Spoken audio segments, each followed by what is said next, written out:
2, 3, craquete, vai.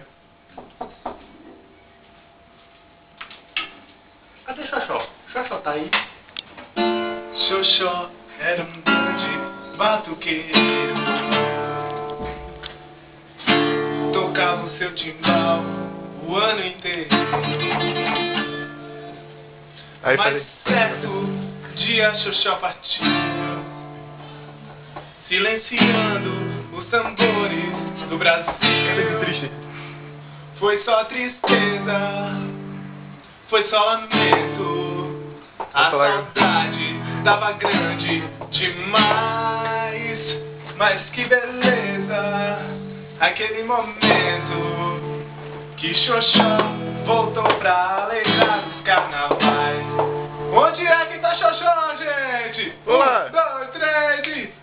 Xoxó tá aí, Xoxó tá lá, Xoxó tá aqui, Xoxó tá em todo lugar.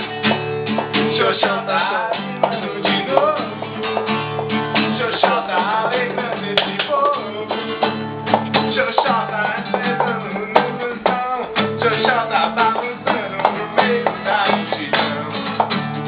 Xoxó tinha um pandeiro, Xoxó tinha um tambor, Xoxó todo mês de fevereiro, ele estava onde? Estava lá em Salvador. Xoxó tá alegrando de novo, Xoxó não tem medo, Xoxó tá maluco ou tá doente? Tô fazendo tempo. E repete essa. Então, tem que ficar subindo, tem que ficar ouvindo no computador. Vai, Renato.